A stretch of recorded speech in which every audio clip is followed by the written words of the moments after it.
All right, please be seated. All right, ladies and gentlemen, first of all, I want to apologize to you about the delay. I'm always overly optimistic how fast things will happen, and so you guys got here about an hour and 15 minutes early. So we're ready to proceed now. As you can see, juror number 11 has been excused, will not be participating any further in these proceedings. I wanted to ask if the jury has anybody had any problems being able to follow my admonitions that I think you need to. Okay. Record can reflect there's been no response to that. What we're going to do now is I will read the instructions to you. You have copies of these instructions in your notebooks. You can read along if you want to. You don't have to.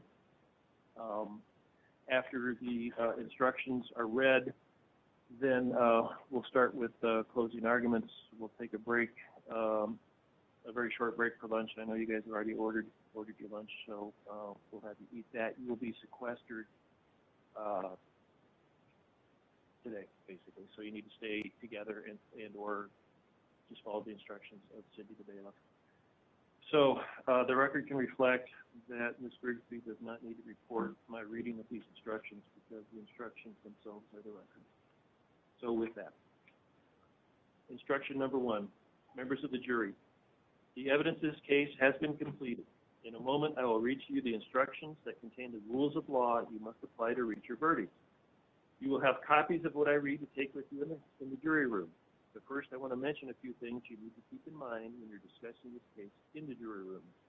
Until you have returned a verdict, you must not do any research about this case or this kind of case using any source, including dictionaries, reference materials, internet, or other electronic means. You must not communicate in any way with anyone else about this case or this kind of case until you've returned a verdict in court. This includes your family and your friends. If you have a cell phone or other electronic device, you must keep it turned off during your deliberations. It is my job to decide what the rules of law apply to the case. While the attorneys may comment on some of the rules, you must follow the instructions I give you. Even if you disagree with or do not understand the reasons for some of the rules of law, you must follow them. No single instruction describes all of the law which must be applied. The instructions must be considered together as a whole. During the trial, you received all the evidence that you may properly consider in deciding the case. Your decision must be made by applying the rules of law that I give you to the evidence presented at trial. Remember, you must not be influenced by sympathy, bias, or prejudice in reaching a decision. You should not allow bias or any kind of prejudice based upon gender to influence your decision. If you decide that the prosecution has proved beyond a reasonable doubt that the defendant is guilty, it will be my job to decide what the punishment will be. In making your decision, you must not consider punishment at all. At times during the trial, attorneys made objections. Do not draw any conclusions from the objections or from my rulings on the objections. These only related to legal questions I had to decide and should not influence your thinking. If I told you not to consider a particular statement that was made during trial, you must not consider it in your deliberations. If I have asked, and I have asked questions of witnesses during the trial, that did not mean I had an opinion about the facts of the case. Finally, you should consider all the evidence in light of your experience in life. Instruction number 2. The charges against the defendant are not evidence. The charge against the defendant is just an accusation. The fact that the defendant has been accused is not evidence the defendant committed any crime. The defendant is charged with committing the crimes of count 1, murder in the second degree, count 2, child abuse resulting in death in LaPlata County, Colorado, on or between November 18, 2012 and November 19, 2012. The defendant has pleaded not guilty. Number 3. In this case, a separate offense is charged against the defendant in each count of the indictment. Each count charges a separate and distinct offense, and the evidence of law applicable to each count should be considered separately, uninfluenced by your decision as to any other count. The fact that you may find the defendant guilty or not guilty of one of the offenses charged should not control your verdict as to any other offense that charged against the defendant. The defendant may be found guilty or not guilty of any one of the offenses charged. Instruction number 4. Every person charged with a crime is presumed innocent. This presumption of innocence remains with the defendant throughout the trial and should be given effect by you unless, after consider all of the evidence, you are then convinced the defendant is guilty beyond a reasonable doubt. The burden of proof is upon the prosecution to prove to the satisfaction of the jury beyond a reasonable doubt the existence of all the elements necessary to constitute the crime charged. Reasonable doubt means a doubt based upon reason and common sense which arises from a fair and rational consideration of all the evidence or lack of evidence in a case. It is a doubt which is not a vague, speculative, or imaginary doubt, but such a doubt as would cause reasonable people to hesitate to act in matters of importance to themselves. If you find from the evidence that each and every element of the crime has been proven beyond a reasonable doubt, you should find the defendant guilty of that crime. If you find from the evidence that the prosecution has failed to prove any one or more of the elements of the crime beyond a reasonable doubt, you should find the defendant not guilty of that crime. Number 5, a fact may be proven by either direct or circumstantial evidence. Under the law, both are acceptable ways to prove something. Neither is necessarily more reliable than the other. Direct evidence is based on first-hand observations of the facts in question. For example, a witness's testimony that she looked out a window and saw snow falling might be offered as direct evidence that it had snowed. Circumstantial evidence is indirect.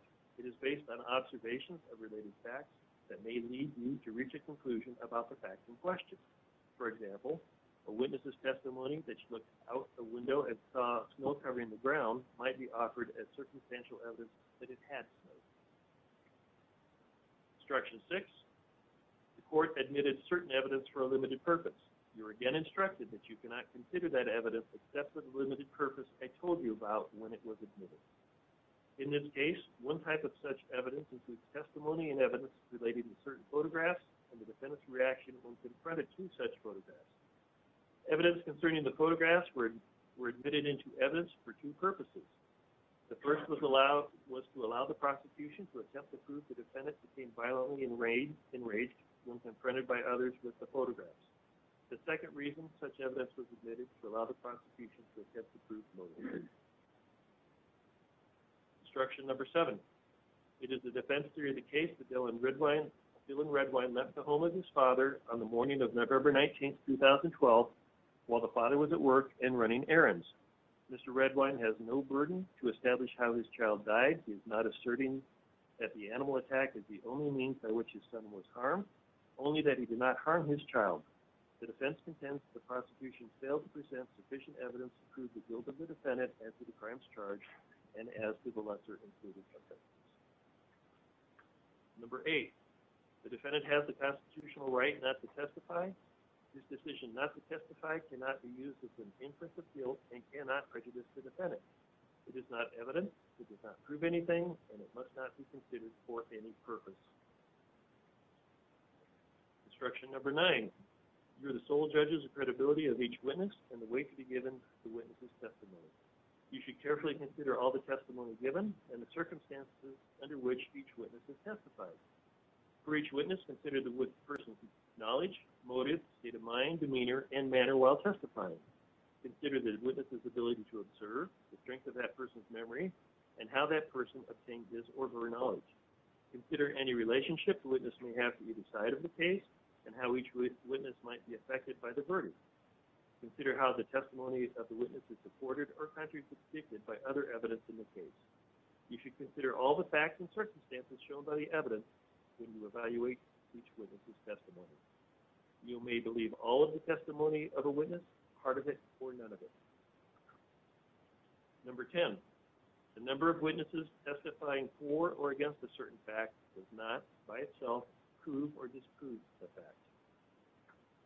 Instruction 11, you are not bound by the testimony of witnesses who have testified as experts. The credibility of an expert's testimony is to be considered as that of any other witness. You may believe all of the expert's testimony, part of it, or none of it. The weight you give the testimony is entirely your decision. The elements of murder in the second degree, as charged in count 1, are 1, that the defendant, 2, in the state of Colorado, at or about the date and place charged, 3, knowingly, 4, caused the death of Dylan Redwine. After considering all the evidence, if you decide the prosecution has proven each of the elements beyond a reasonable doubt, you should find the defendant guilty of murder in the second degree. After considering all the evidence, if you decide the prosecution has failed to prove any one or more of the elements beyond a reasonable doubt, you should find the defendant not guilty of murder in the second degree. Instruction number 13. If you are not satisfied beyond a reasonable doubt that Mr. Redwine is guilty of the offense charged, he may, however, be found guilty of any lesser offense, the commission of which is necessarily included in the offense charged, if the evidence is sufficient to establish his guilt of the lesser offense beyond a reasonable doubt. The offense of second-degree murder, as charged in the information in this case, necessarily includes the lesser offense of criminally negligent homicide. The elements of criminally negligent homicide are that Mr. Redwine, in the state of Colorado, at or about the date and place charged, 3, caused the death of another person, or by conduct amounting to criminal negligence.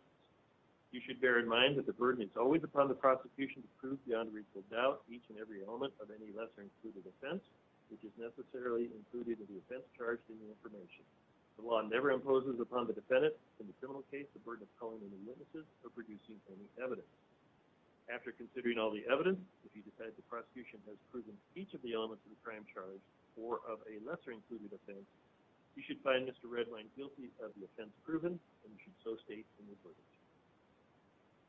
Number 14, the elements of the crime of child abuse are 1, that the defendant, 2, in the state of Colorado, at or about the date and place charged, 3, knowingly or recklessly, 4, caused an injury to the child's the child's life or health, or permitted a child to be unreasonably placed in a situation that posed a threat of injury to the child's life or health.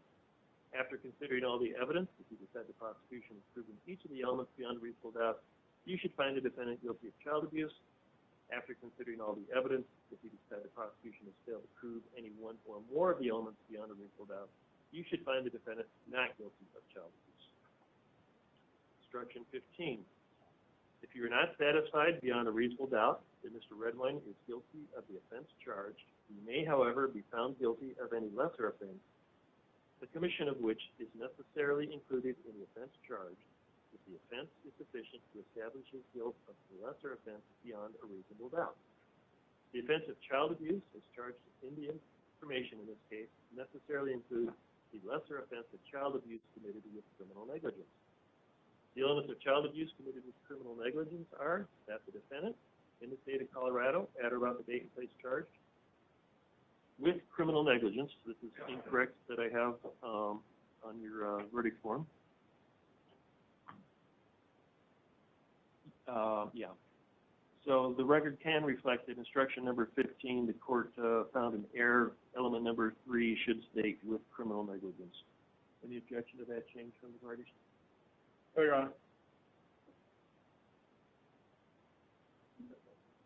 Okay, thank you.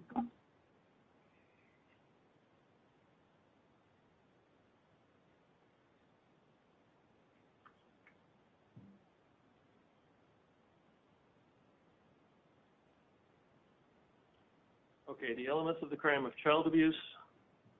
You can think off that. The elements of the crime of child abuse committed with criminal negligence are 1, that the defendant, in the state of Colorado, at or about the date and place charged, with criminal negligence, caused an injury to the child's life or health, or permitted the child to be unreasonably placed in a situation that posed a threat of injury to the child's life or health. You should bear in mind that the burden is always upon the prosecution to prove beyond a reasonable doubt each and every element of the lesser included offense which is necessarily included in the offense charged in the information. The law never imposes upon the defendant in a criminal case the burden of calling any witnesses or producing any evidence. After considering all the evidence, if you decide the prosecution has proven each of the elements of the crime charged or of a lesser included offense, you should find Mr. Redwine guilty of offense proven and should so state in your verdict. Instruction number 16.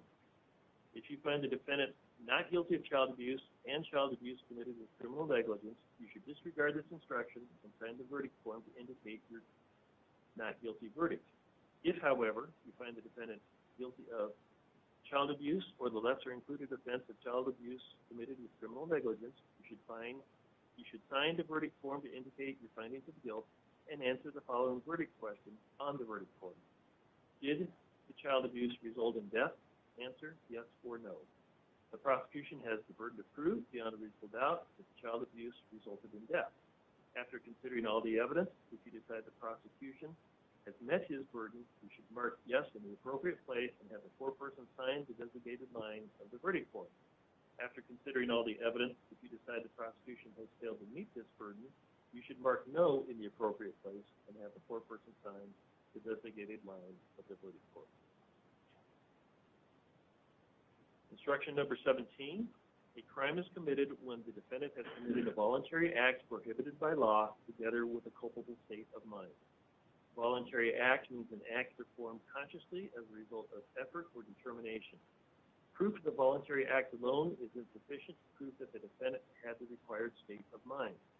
The culpable mental state of mind is as much an element of the crime as the act itself and must be proven beyond a reasonable doubt, either by direct or circumstantial evidence. In this case, the applicable states of mind are explained below.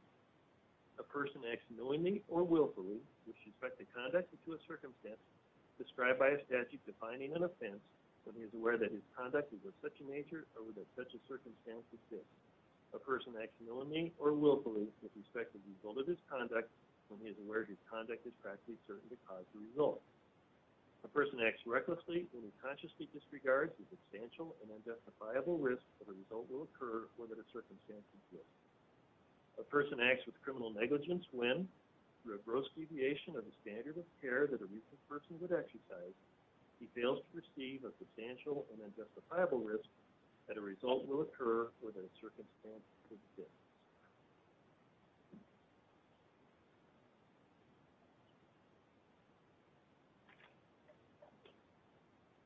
Instruction number 18. In this case, certain words and phrases have particular meanings. Accordingly, you are to use the following definitions where these words and phrases appear in the instructions that define crimes, defenses, special rules, and verdict questions. Child means person under the age of 16 years. Health, as used in instructions 14 and 15, mean both physical and mental well-being. Injury, as used in instructions 14 and 15, means bodily injury, which is physical pain, illness, or any impairment of physical or mental conditions. Number 19, the court necessarily interacts with parties during the trial and rules on legal issues during the trial. You may not draw any negative inferences from the conclusions about the accused's guilt from the differences, if any, that you perceive in the court's treatment of the lawyers for the defense and the prosecution. You must not let yourselves be negatively influenced against the accused in any way by the substance of the judge's rulings or the demeanor and manner in which he makes those rulings. The court has no opinion about the evidence or the accused's guilt that are relevant to your job as jurors. If you perceive that the judge has formed any opinions about the accused, the parties, or the evidence presented in this case, you must not allow it to affect your perception of the accused, parties, or evidence in the case. Instruction 20. If there's been any news coverage of this case, you must completely disregard it. The decision in this case must be based solely upon the evidence presented at trial. Number 21. Mr. Redwine has the right to a public jury trial. Many different people sat in the gallery and observed Mr. Redwine's trial. The jury is instructed that they cannot consider the reactions or statements made by any person in the gallery as evidence, does not prove anything, and must not be considered for any purpose. Instruction 22. During this trial, you are permitted to submit written questions to witnesses. If a particular question was not asked, do not guess why the question was not asked or what the answer might have been. My decision not to ask a question submitted by a juror is not a reflection on the person making it, and you should not attach any significance to the failure to ask a question. By making legal rulings on the admissibility of questions, I did not intend to suggest or express any opinion about the question. My decision whether or not to allow a question is based upon the applicable rules of evidence and other rules of law, not on the facts of this particular case. It is my responsibility to assure that all parties receive a fair trial according to the law and the rules of evidence. The fact that certain questions were not asked must not affect your consideration of the evidence in any way. Do not give greater weight to questions or answers to questions that are submitted by yourself or your fellow jurors. In making your decision, you must consider all of the evidence that has been presented. Number 23, members of the jury, you may discuss this case only when you are all present, and you may only deliberate in the jury room. No juror should attempt to discuss this case with other jurors or with anyone else at any other time except when all jurors are in the jury room. Instruction 24, if you are uncertain about any term used during the trial or in these instructions, do not consult a dictionary or consult any outside research. Any juror who needs to have any term defined should send out a note, and if possible, a definition will be provided. Number 25, once you begin your deliberations, if you have a question, your foreperson should write it on a piece of paper, sign it, and give it to the bailiff, who will bring it to me. The court will then determine the appropriate way to answer the question. However, there may be some questions that under the law the court is not permitted to answer. Please do not speculate about what the answer to your question might have been or why the court is not able to answer a particular question. Finally, be sure to keep the original question and response. Do not destroy them, as they are part of the official record in this case and must be returned to me when you return the instructions and verdict forms at the end of the case. Instruction 26, I will read to you along with the verdict forms after the conclusion of closing arguments. So with that, the parties will get their opportunity. Make sure your mic is turned on. And Mr. Dougherty. Good morning, Your Honor. Thank you. I just need one moment.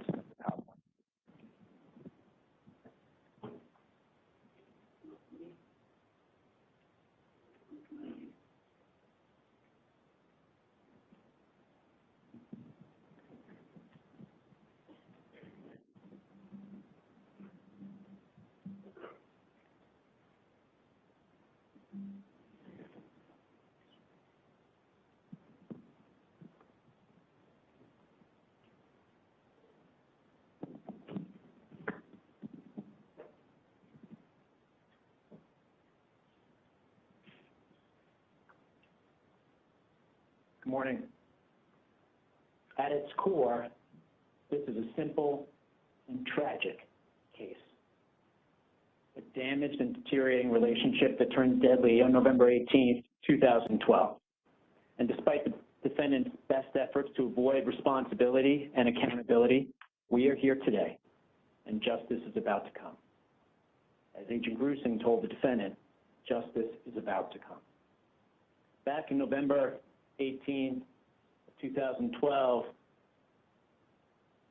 the defendant was an angry and isolated father who was losing contact with the only family member still willing to engage with him. And that family member was only willing to be with him because the court had ordered him to do so. That relationship was coming to an end. And for the defendant, this was incredibly frustrating. He was angry, and we'll go through all the evidence that you've heard over the past 5 weeks. And for Dylan Redwine, he had come to realize that his father, the defendant, was a man. He wasn't just his dad.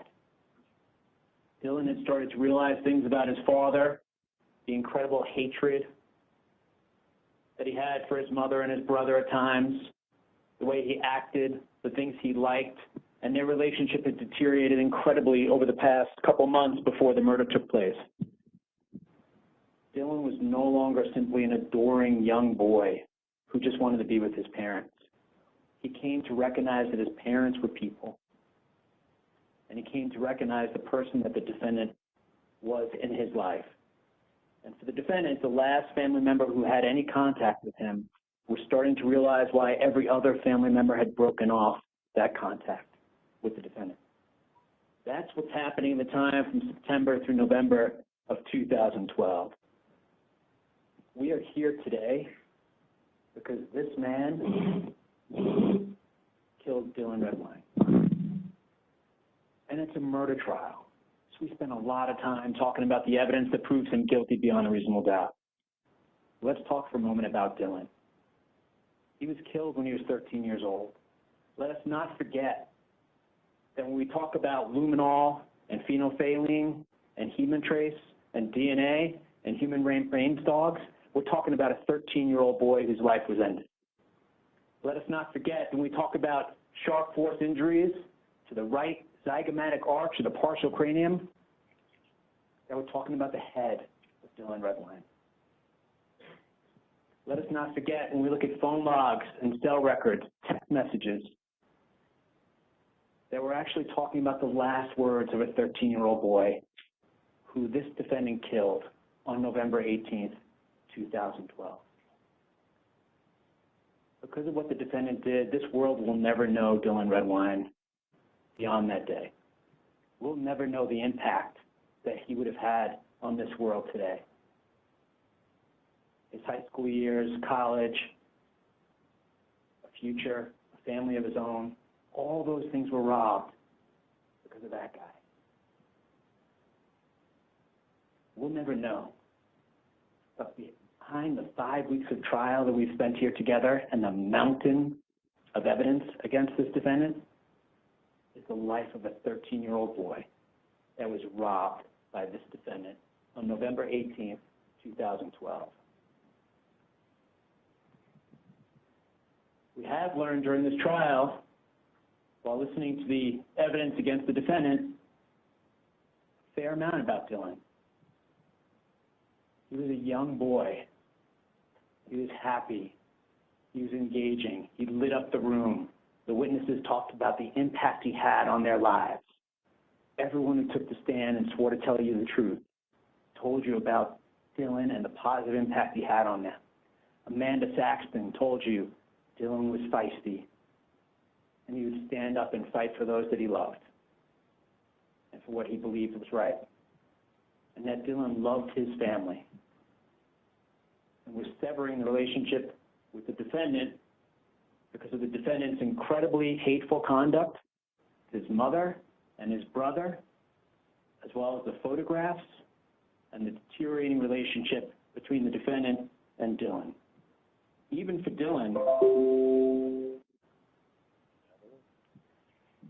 Dylan, a loving boy at heart, this relationship was severing. It was slicing, and it was cutting, and it was coming to an end. Because the defendant's words and his deeds had pushed this loving young boy to a point where Dylan no longer wanted to have any contact with the defendant. And the only reason that he had contact with the defendant was because the court ordered him to do so.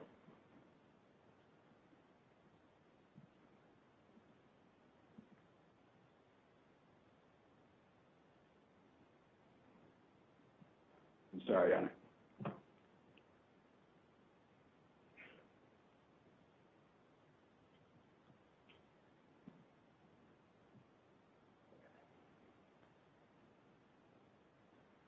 Dylan Redwine was beloved by his family.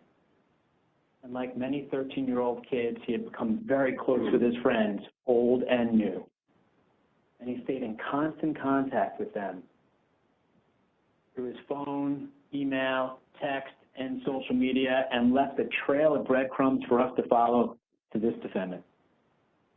Because like many teenagers at age 13, Dylan had connected with his friends at a level that he wanted to maintain. And we've seen throughout this trial the impact that Dylan's loss had on his family. We've seen Dylan's family cry when they see pictures, and cry when they see possessions, and cry when they remember Dylan. And we've seen his family do that. And by family, I should be clear, I'm talking about Elaine Hall and Corey Redwine. We've seen how much this still impacts them to this day, the loss of Dylan. They look to his photos for his memories. We look to the evidence to hold his killer accountable today. But Dylan's friends, they lost someone far too young, who they are incredibly close to. And when a young person loses someone in their life that young, that memory can either become an inspiration for them to live their best lives or a burden they never overcome. And you saw the burden that each one of them took to the stand, the love they have for Dylan, the impact that he had on their lives, that they still carry with them to this day from when the defendant ended his life in November of 2012. For the friends and family of Dylan Redwine, all they have left are the memories. But we also have the evidence to hold this man accountable for what he did to Dylan Redwine on November 18th, 2012. The disappearance and murder of Dylan had such an incredibly profound impact on his family, his friends, and this community, ladies and gentlemen. And for the witnesses who testified under oath, 9 years have passed since Dylan was killed. And lives have changed, some because of the murder. It's clearly it hurt them in a deep way. But for everyone involved in this case, everyone who came from this community to help with this case, they did so to answer the call for help for Dylan. And it may be difficult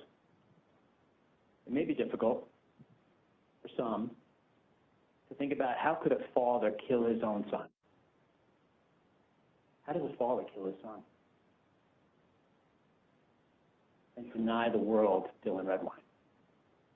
Well, it's a story that's been told for years, for centuries, in Greek mythology, the Bible, and for too many days and too many communities across the nation. And in this community on November 18th, 2012. Because the defendant killed his son because they were in a deteriorating, damaged relationship that turned deadly on November 18th, 2012. At its core, this is a simple and tragic case. Who was the last person seen with Dylan Redwine, a 13-year-old boy? Who was with Dylan at the very moment that Dylan was never heard from again? The answer to both those questions is the defendant, ladies and gentlemen, because he knowingly killed Dylan on November 18th, 2012, when he was the only person with access to Dylan, and the last person Dylan was with when he ever communicated with anyone in the entire world. Who had the opportunity and reason to hurt Dylan? And who had Dylan's blood in his house? The answer to both those questions is the same, and it's this man. He had the opportunity, he had the reason, and he ends up with the blood in his house. Who had the smell of a dead body in the same room and outside the home? Who had the smell of a dead body on his clothes and in his truck? And then, after the disappearance of Dylan, after he dumped his son's body on the mountainside, whose behavior was incredibly evasive, suspicious, and misleading, not just to law enforcement, not just to the FBI, not just to search and rescue, not just to the friends and family, to you. And we're going to go through what he did in the hours, days, and weeks that followed Dylan's disappearance, because that demonstrates that this is a murder. The defendant knowingly killed Dylan and then did everything he could to avoid responsibility. Whose house was very close to where the remains were found? And that's the defendant. And what do the remains tell us? Two things. First, some of Dylan's belongings are gone from the remains site. The only person with reason to do that is the defendant, who doesn't want Dylan's body identified or connected to him.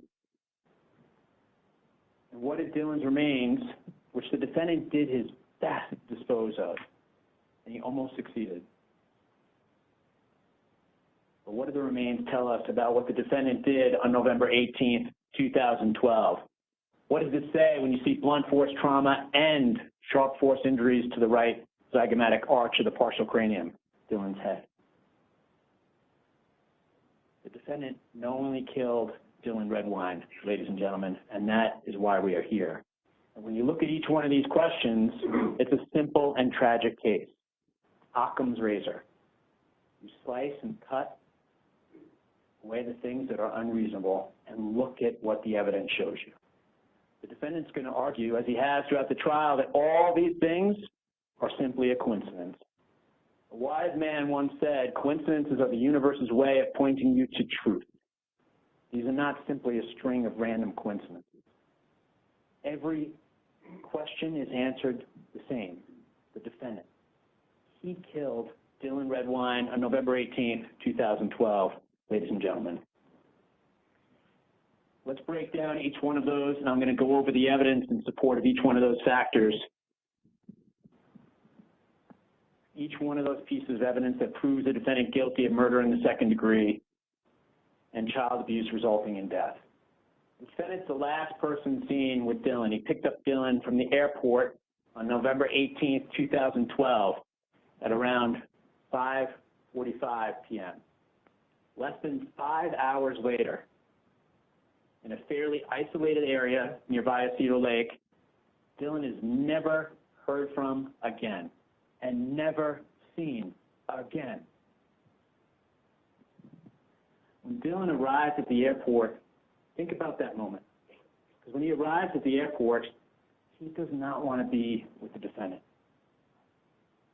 He's expressed that to his friends. His friends in Colorado Springs who you heard from, Joe Ceballos, Adam Harvey, Kristen Baird, all talked about how desperately Dylan did not want to come here, did not want to be with this man, how he had fear in his eyes, he was scared, and did not want to go. Dylan had communicated with his friends that he did not want to be with the defendant. Dylan had communicated with his family that he did not want to visit the defendant. He had told his mom, his brother, his stepfather, I do not want to go. So much so that his mom called the attorney, Amber Harrison, and said, is there any way we can keep Dylan from having to travel there? Does Dylan really have to go? But Dylan had to go because the court ordered him to do so. Dylan had told his stepdad, Mike Hall, that he did not want to go. And he told him about the reasons why he did not want to go. And Mike Hall said, you have to go and just hang out with your friends when you get there. Make plans with your friends when you get there. You can imagine how troubling it was for Dylan at age 13 that he had to go spend time alone in the Vallecito house with the defendant.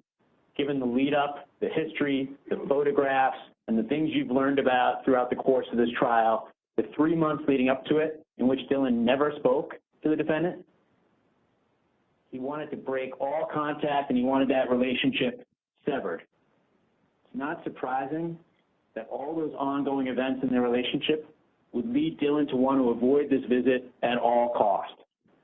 Told his friends and his family that he did not want to go. It also, in essence, told the defendant. He certainly hadn't been hiding his feelings, because in September, when the court asked Dylan, who do you want to live with, and Dylan said, my mom, after that, after the pictures, after the text messages, after the court hearing, Dylan broke off contact with the defendant. And by September 2012, Dylan is no longer texting or calling or returning any of the messages that he gets from the defendant. And you see that in Exhibit 480, where the defendant sends 11 text messages to Dylan over the span of nearly 2 months, and not a single response from Dylan. And the only responses before that were with regards to the debit card, which we'll come back to. But otherwise, Dylan has severed this relationship. He is done. He does not want to have contact with the defendant. The defendant's fully aware of it, and he's angry about it and frustrated about it. And you see that in Exhibit 8, where the defendant emails Elaine, and he copies his attorney on it. This is Sunday, November 11, 2012. A week from this date, Dylan will be dead. By now, you should have received Dylan's flight itinerary. As you know, Dylan has failed to respond to all my communication attempts, so I'll have to rely on you to inform him of his travel. Also, since you have failed to address any support issues you may have, I expect all his needs are being addressed. So all the monies in his personal account are not needed. XXX. We'll talk more about the personal account in a little while, but this email from the defendant confirms that 1 week before the murder, he knows his son wants nothing to do with him. He wants to break off all contact. So think for a moment about Dylan arriving at the airport. Dylan does not want to be there. He knows it, and he's frustrated and obviously angry to the point where he's talking about taking Dylan's personal money out of Dylan's own bank account. And he's emailing Elaine, the mother, and copying the attorney because he's going to enforce that court order and force Dylan to visit. What you don't see there is a, hey, why doesn't Dylan want to come? Hey, I haven't heard from Dylan. Is everything okay? Hey, can you set up a time for me to talk to Dylan? I want to sort out what's going on. He hasn't responded to me. It's a, he's coming, here's my attorney's email address, and by the way, I might take the money out of his personal account. That's the state of their relationship on November 18th, 2012, when Dylan heads to the airport and flies to Durango, which is why when the defendant goes to pick up his son at the airport, he knows how frustrated Dylan is and how much Dylan doesn't want to be with him, and we know how frustrated he becomes. And from the very beginning, we see that. The defendant talks with Agent Grusing about how Dylan did not want to be there and was standoffish. Dylan had made his feelings perfectly clear. From the moment they go to the airport, leave the airport and go to Walmart, and Ms. Burton, who's been working at Walmart for over 20 years and looks at these security videos all the time, it's part of her job, and on cross-examination, on a question from the defense, said he just looked like he did not want to be there.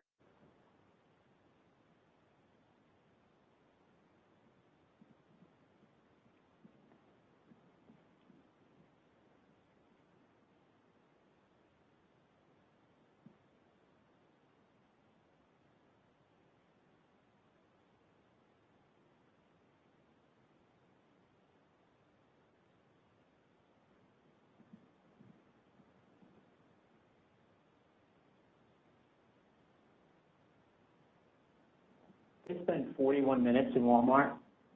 They're barely together. And when they are together, the evidence will show they're not getting along. They're barely together in Walmart. They haven't seen each other in over 2.5 months. This is the relationship that's going to turn deadly in about 5 hours, ladies and gentlemen.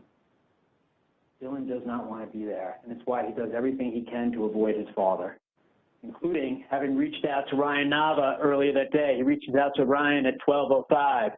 Can I stay with you tonight? He hasn't even arrived in Durango, and he's trying to make a plan so he doesn't have to be with the defendant. Ryan says, we get back in time, yeah, and then follows up with, you can. We'll be home around 8 or 9 p.m. In one of the few interactions that we see between the defendant and Dylan in Walmart, we now know from this text message that Dylan's asking the defendant, can I stay with Ryan Nava tonight? Which obviously means, I don't want to stay with you. And the defendant says, no.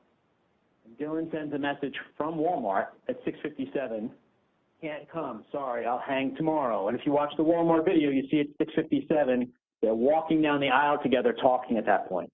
That's where the defendant's telling Dylan, no, you can't stay with your friend. It's confirmed by Ryan saying, did your dad say no? Dylan says, yeah. Can I come over early, like 6:30 early tomorrow? He's just arrived in Durango. He hasn't seen the defendant in 2.5 months. And he's saying, how quickly can I get out of this house? And the defendant's fully aware of that. And we're going to talk more about the impact that it had on the defendant. As he explained to FBI agent Grusing, it led to tension. It made the defendant angry. Dylan wants to be out of that house as quickly as possible. So he's texting Ryan Nava at about 6:30 in the morning, coming to Ryan's house and being with Ryan instead of being with the defendant. And we know after this text exchange from Walmart that the defendant wants to go have a sit-down dinner where he can eat and drink with Dylan. And Dylan says, no, I'd rather just get takeout from McDonald's. So they go to the drive-thru at McDonald's, and Dylan is never seen again. He goes with the defendant to the defendant's house in a fairly isolated area, and he's with the one person that he does not want to be with. And it's obvious to the defendant that Dylan doesn't want to be there. The defendant himself confirmed the state of affairs when he spoke with the FBI, and he told Agent Grusing about how Dylan was standoffish and wanted to go to Ryan Nava's, and the defendant denied the request. He said, you can't go, and that Dylan was upset by that. So Dylan is now left with having to spend the night in this house. And he says to Ryan about the 6:30 a.m. visit, you better let me in. And Ryan Nava responds, I will. Dylan says, I call your all day if you don't. And instead, he never called Ryan Nava again. It was the last time that Dylan would ever have an opportunity to call Ryan Nava. And the next day, when Dylan so desperately wants to see Ryan that he's going to call his ass all day, if he has to, he doesn't call a single time because he's dead. And Ryan will never get another phone call from Dylan for all these years and all these years to come because of this man.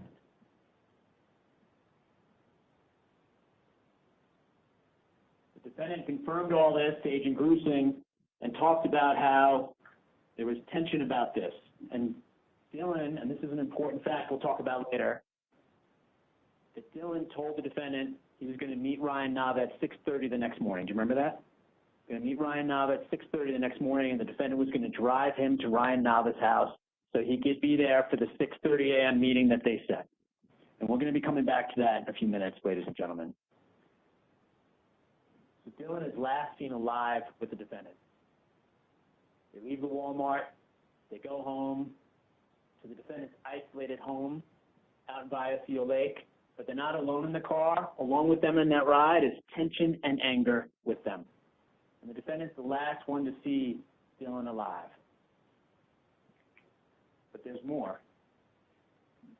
Because we know the defendant doesn't drop Dylan off anywhere on the way, and they end up back at the house in Vallecillo.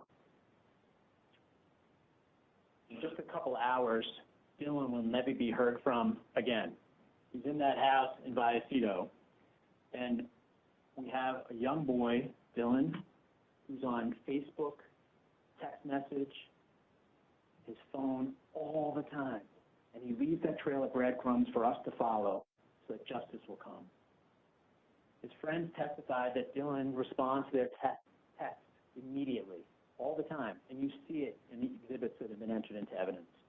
He's in regular contact with his mom, Elaine, since landing in Durango. They're talking, and you can look at the times. It's 1 or 2 minute responses, boom, boom, boom, boom, boom, boom, the whole day until Dylan's life is ended. He's in repeated contact with his friends since landing in Durango. And he's texting from the defendant's house throughout that evening. We have the Wi-Fi from the defendant's house. So as the defense continues to assert maybe there wasn't a good enough signal, you have the text messages and the iPod messages that Dylan is sending to his friends that evening from the defendant's house.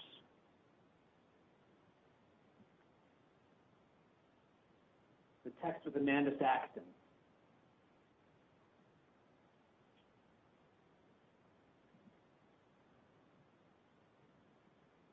Dylan, I think you're talking about something. They're doing this flirtatious conversation back and forth. What do you think I'm talking about? Nothing, says Dylan. Amanda says, no, tell me, kitty. Her nickname for Dylan. He says, sissy, sissy, sissy. And she responds, and then Dylan says, is pimpin', which is a phrase that he had started using. That's the last communication that Dylan has with anyone in the entire world. And when he sends it, he's sitting in a room with this guy. With tension and anger. That's the last message he ever sent. And Amanda Saxton testified, as did Dylan's other friends, that he wouldn't have dropped off like this. He would have sent something else after this. He would have said, I have to go, or where'd you go, or good night. He wouldn't have dropped off like this, with this being the last message he ever sends. And we know that at 9:56 p.m., when he's alone with the defendant in that living room, as the defendant admitted to Agent Grusing, Dylan's phone goes off. All communication ceases.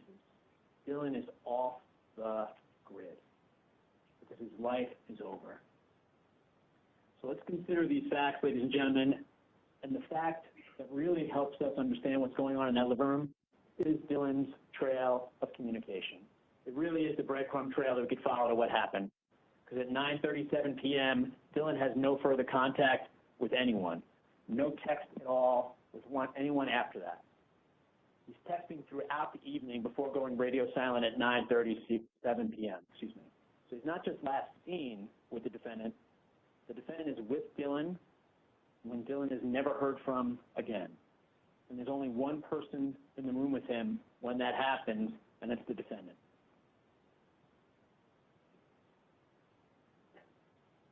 Now the defendant makes your job somewhat easier, and he makes a mistake when he says Dylan is alive and awake that night and alive and awake the next morning.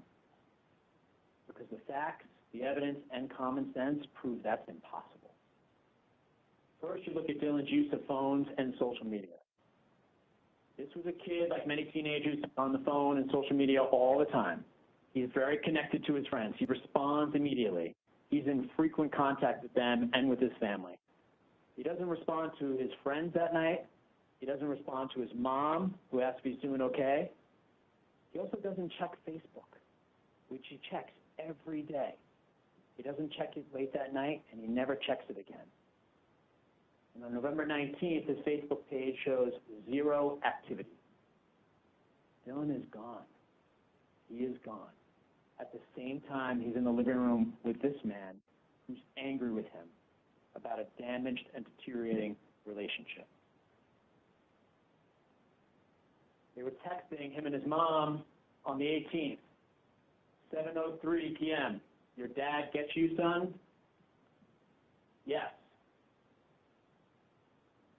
I miss you already, but try and have fun. How's it going, son? You okay? No response to this text. That's at 8:09 p.m. How you doing, son? I miss you. That's on November 19th. 11:19, his friends start looking for him. We have text messages going from Ryan Nava to Dylan. 6:46 a.m. Where are you? And the importance of this text message, ladies and gentlemen, is that at 6:46 a.m., if this defendant's telling the truth, which he is not, Dylan is awake and in the house and already 16 minutes late meeting up with his friend. Because the defendant tells Elaine and also tells the FBI agent that he spoke with Dylan that morning. So where's the phone call or the text to Ryan Nava saying, hey, I'm going to be late? 7:30. Ryan Nava is now calling Dylan to say, where are you? You're supposed to be here at 6:30. No answer. Come to Nando's.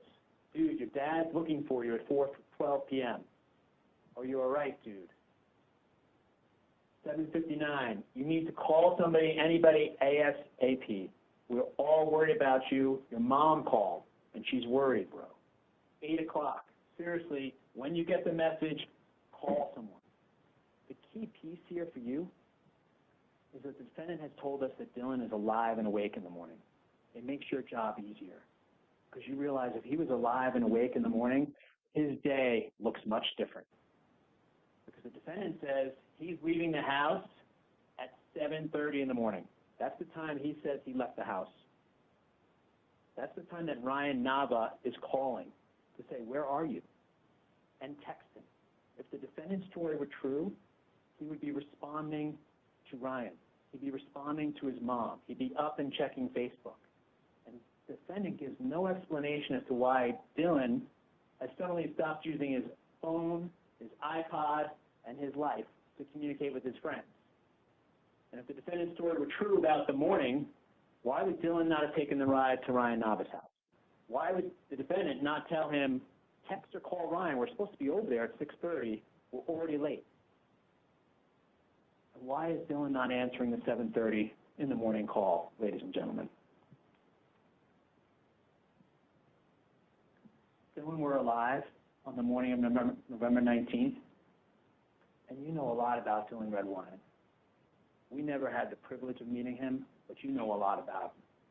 And you know how much contact he has with his friends, and you know how much he communicates with them, and you know how much he uses his phone, and he has gone completely dark by this time. If he were actually alive on the morning of the 19th, like this guy wants you to believe, he would have been in touch with Ryan. He would have been at Ryan's house. He would have texted Ryan or called Ryan. He would have responded to his mom. He would have been on Facebook. And instead, Dylan is never heard from again. So the defendant makes your job easier when he doesn't tell the truth to law enforcement and the FBI, and he says Dylan is alive and awake and talking to him on the morning of November 19th. He actually makes your job a little easier. We have the trail of breadcrumbs, and that trail has come to a cold end by the time the sun rises on November 19th. And so is Dylan's life. Dylan is dead by this time. And that's why he has gone completely radio silent, off the grid, dark. Because this defendant ended his life. And then he would begin doing everything he could to avoid this day and to avoid responsibility and to avoid the time that a jury would be asked to hold him accountable for what he did to Dylan. He's the last person seen with Dylan, and he's with Dylan when Dylan is never heard from again. But there's more. The defendant had the opportunity and the reason to hurt Dylan. The opportunity part is easy. The two of them are alone in a house, together, at the end of a 20-mile road that comes to a dead end. It's an isolated area. There is no one else there. No one drives by the house. Very few people are staying in the area, and the two of them are alone. Two people are alone in the house. One of them is killed. This isn't like a Clue mystery game or a movie like Knives Out, where you have 10 people living in a dark mansion at night, and there's a bunch of people who want one person dead, and that person ends up dead, and it's a mystery. If this were Clue, or a movie like Knives Out, it wouldn't be very long. There's two people in a room, and one person ends up killed. That person is the murderer. It's a simple and tragic story. And not at all like a board game, and not at all like a movie in terms of the consequences and what happened to Dylan. But he had every opportunity to do this. And he also had reason to do it. We told you in jury selection that you'd hear comments and testimony, and you have, about a time in Dylan's life where he loved his dad and said things like that and hung out with his dad and went on trips. We told you that from the very beginning. And that had been their past relationship. But when you look at the timeline, by the August trip, Corey and Dylan's mom, Elaine, are now in an incredibly tumultuous and contentious relationship with the defendant. And the defendant's very angry with them, has no contact with them, and the relationships have gone south. On the August trip, where Dylan's with his father, they're in a hotel. Once again, the defendant is talking and criticizing Elaine and Corey. This upsets Dylan. He is going to stand up for those he loves. He doesn't like when this defendant continues to badmouth his mom and his brother. He calls Corey, and Corey steps out of the movie theater, and Dylan is making a request. And you can see that request in Exhibit 482.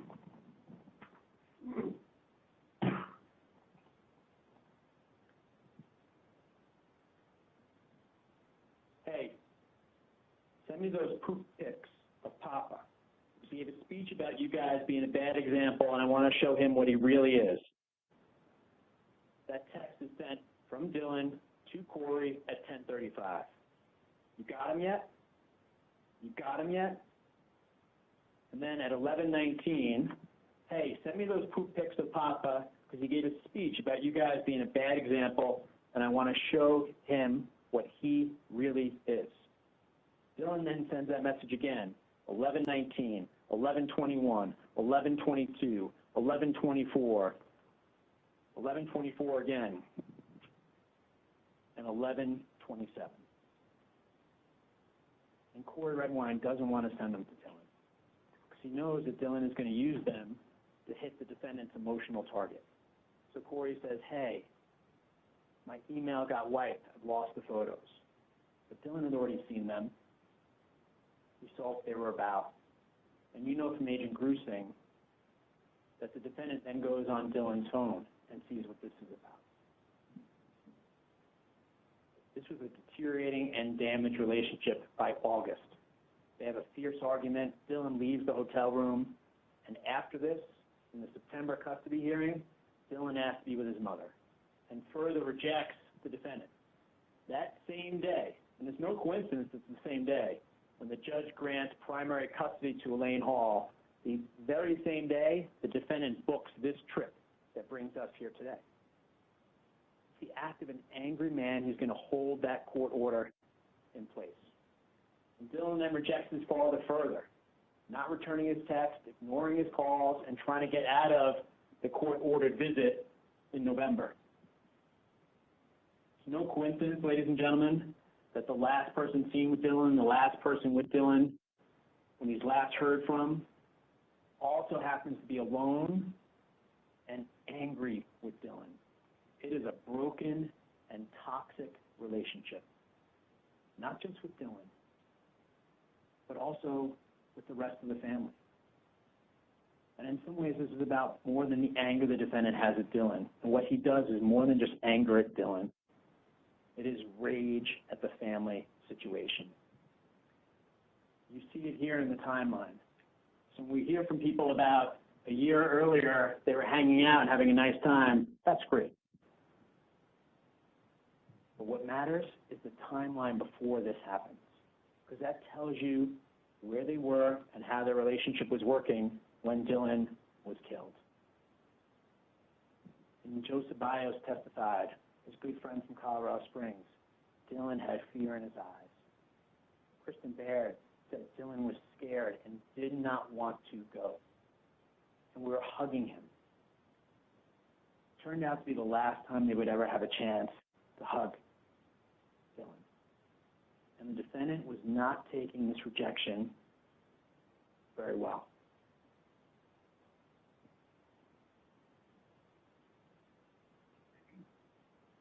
And again, it's about more than just Dylan. And perhaps you were struck by this as well. But he's so bent on forcing the relationship with Dylan and enforcing that court order that's going to require Dylan to come here. And Dylan does not want to come. He doesn't want to be with him anymore.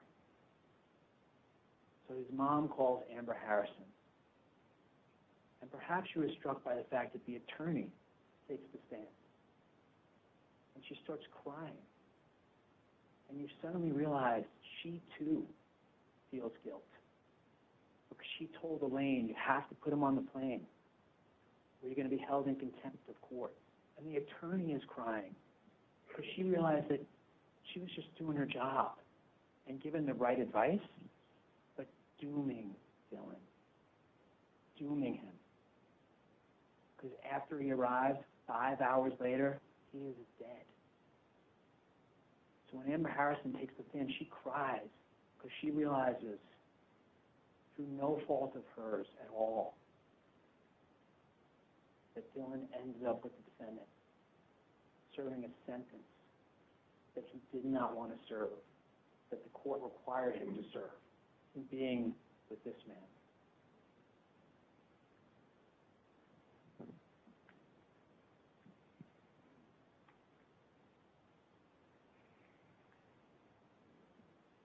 And when you think about some of the family dynamics here, ladies and gentlemen, the anger really is about so much more than just Dylan. And you see that. You see that when Dylan goes missing. He's gone.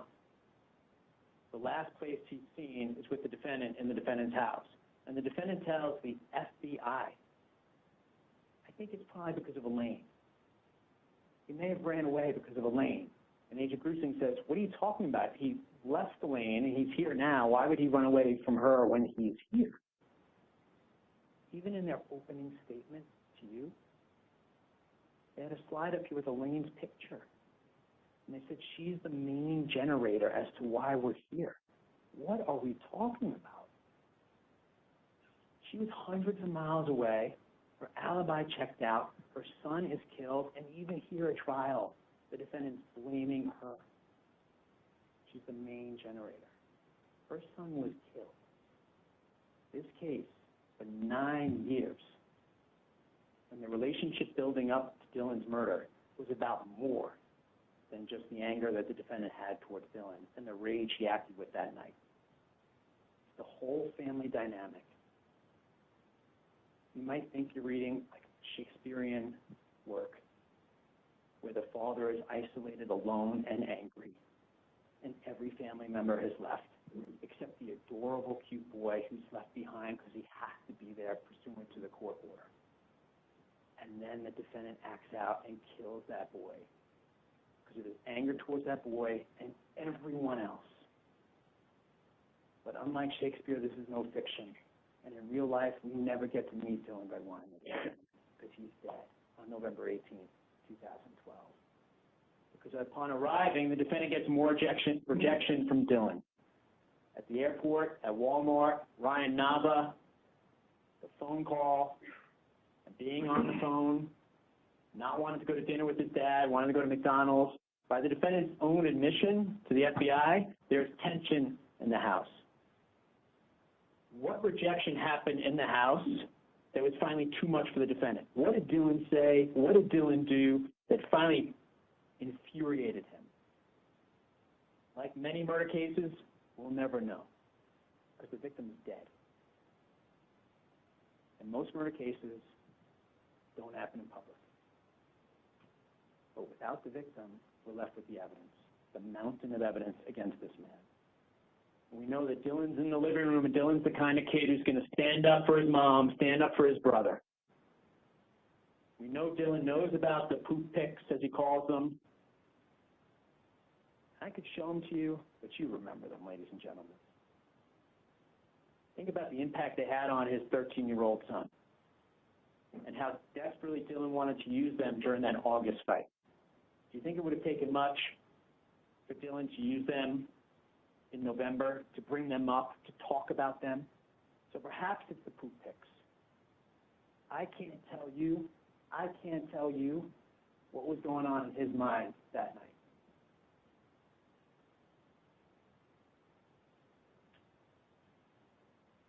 Perhaps Dylan just said, F you. Perhaps Dylan cursed at him. That's not that. Very, very excessive. You'll be allowed to comment on the lack of evidence when you argue, Mr. Bogan. Go ahead. Thank you, Your Honor. But we know by the defendant's own admission that there's tension and anger that night. And we know from Dylan's comments to his friends, family, that he does not want to be there. It would not have taken much.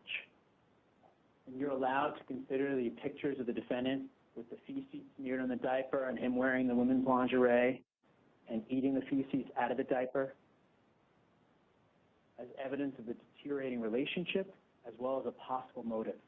But whether it was the diaper pictures, which had obviously an impact on Dylan and Corey, both were terribly disturbed by seeing their dad like that, or whether it was Dylan just saying something. The defendant had had enough. And we know with the pictures what that meant in their lives. So when it comes to the pictures, Corey Redwine took the stand and testified under oath. And he told you Dylan lost all reason to look up to his father on that day, the day they found the pictures on the computer. We know the defendant becomes violently enraged when someone confronts him with the pictures. We know that. And we know that because Kathy Berry went to the defendant's house and in a colorful string of profanities also pointed out to the defendant that she was aware of the pictures. And the defense introduced an exhibit and read part of the exhibit to you. It's under Defense 1900. What's really interesting is what you see in the rest of this transcript. This is a transcript of a phone call with Kathy Berry, where she's talking about the log incident, where she called the defendant an S-eater, and the defendant exploded. And she says, in Defense Exhibit 1900, it was frightening. The look on his face, you know, it's like, that's just like you just saw this snap of rage, which you know, I mean, who knows? I mean, what if Dylan did say something to him about those pictures? That's something that frightens me. That is, what if he did? I saw a side of him that really gets to him. You mentioned that, and man, he is a different man. He is a different man. This transcript was introduced by the defense for another part of the conversation with Ms. Berry. You should take a look at defendant's 1900. It's a different side of that man. We know Dylan, from Elaine Hall's testimony, is disgusted, ashamed, and willing to use those pictures to defend his mom and brother. We know that last part from all those text messages. So whatever the spark, we know what happened that night. We also know how much... Are the photos legitimate? No, they are not.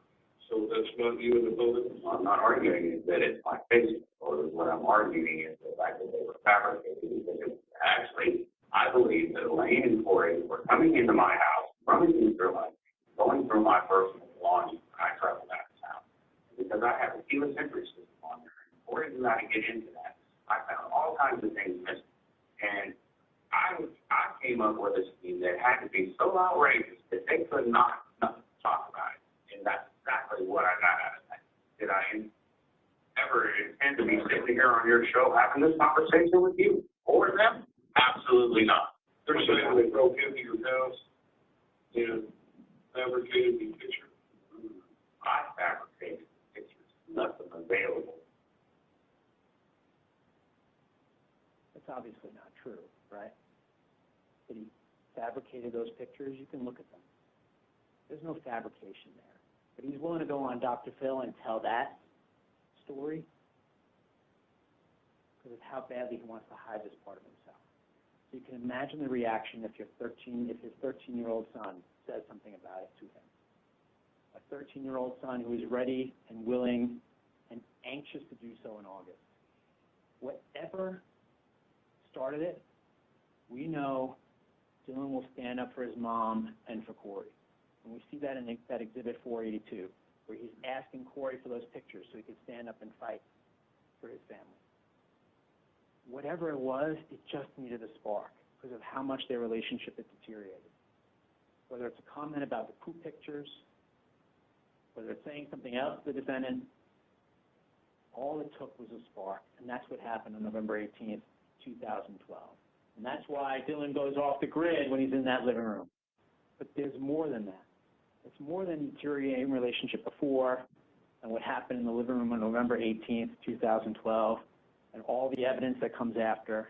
But it's also everything the defendant does to cover it up and to avoid responsibility for what he did.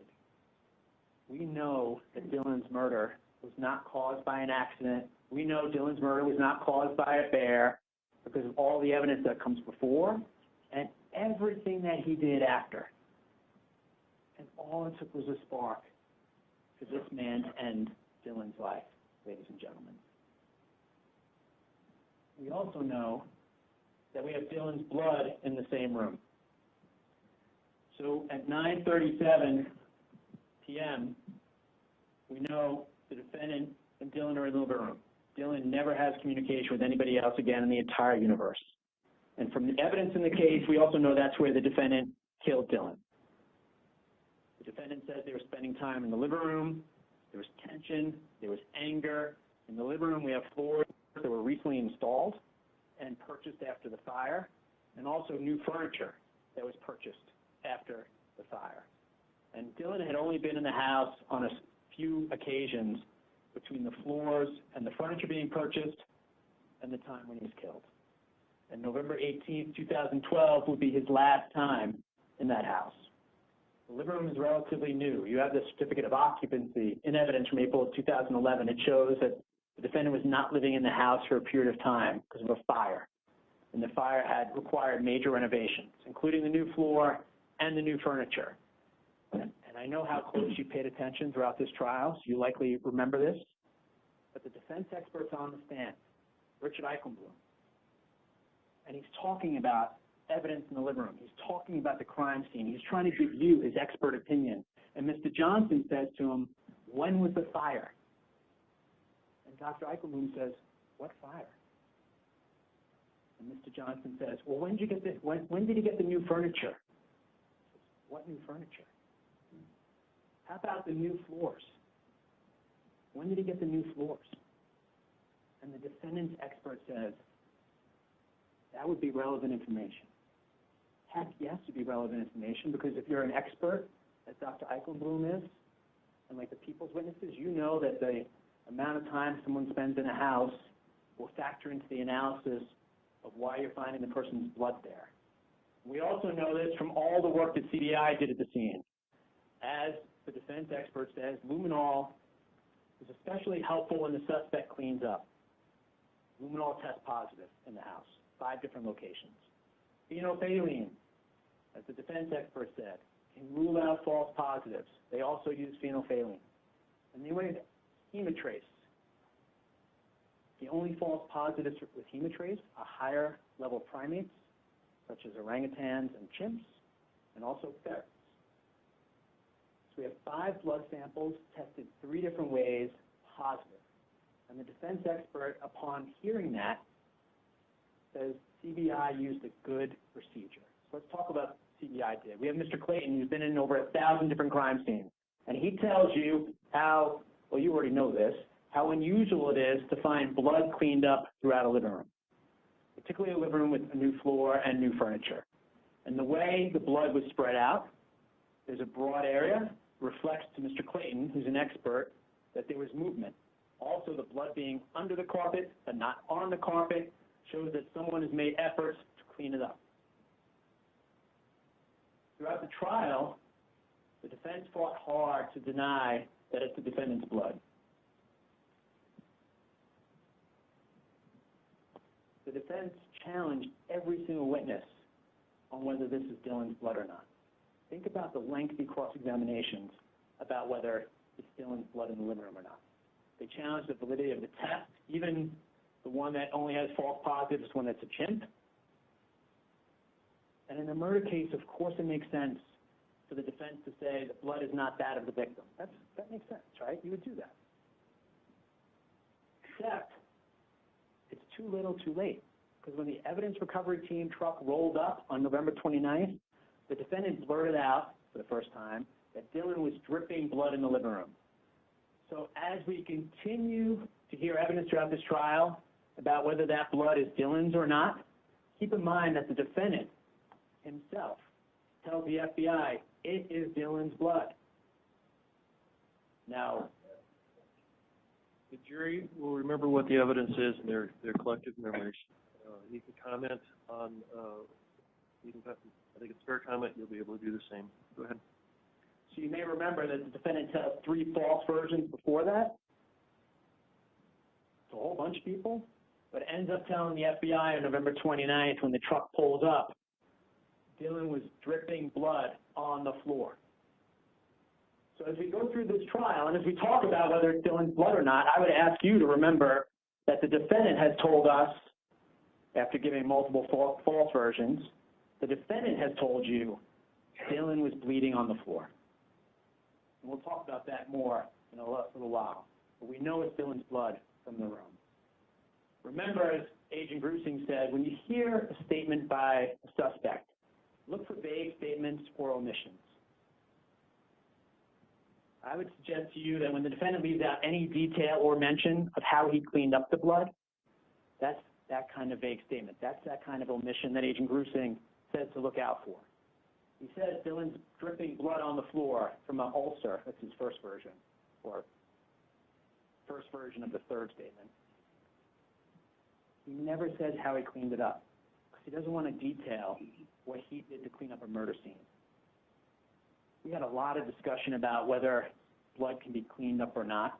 Based on the defendant's statement, we know it was cleaned up, because it's not visible to the naked eye when CBI comes in pursuant to the court-ordered search warrant. And unlike what you've heard during this trial, the defendant never told Agent Grusing that blood's from an old injury, or that blood's Corey's, so that blood might be mine, or it might be a false positive due to a chimp. The defendant admits Dylan was bleeding on November 29th. And he only admits that because the FBI truck is sitting outside, and they're about to find that themselves. At trial, though, his story changes yet again to what else the blood could be about or who else it could be from. But the evidence remains the same. So as you're deliberating and you're wondering about the blood, take the defendant's word for it. Dylan was bleeding in the living room. And for everything else to rely upon, we're going to talk about CBI and the work they did and the evidence that you can trust in reaching the right verdict. Why did he clean up the blood? Why does the defendant clean up the blood? He doesn't keep a particularly clean house, right? He doesn't have a house that's spotless.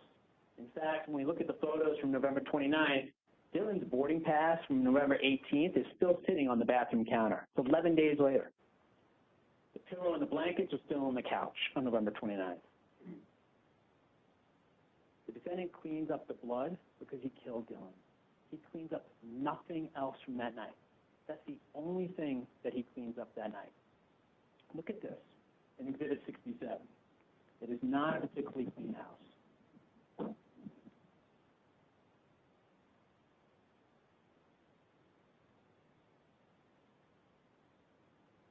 Here in Exhibit 110, in the bathroom, that's Dylan's boarding pass from November 18th. It's still sitting there 11 days later when the FBI, CBI, and the sheriff's office come in to execute the court-ordered search warrant.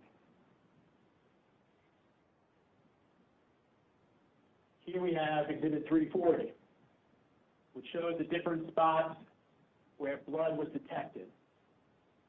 3 different tests at the scene used to find presumptively positive blood at 5 different locations. And as you know, these tests themselves are liquid, so they dilute some of the sample. So 2 of the swabs that are taken do not test positive at the lab, but the other 3 do.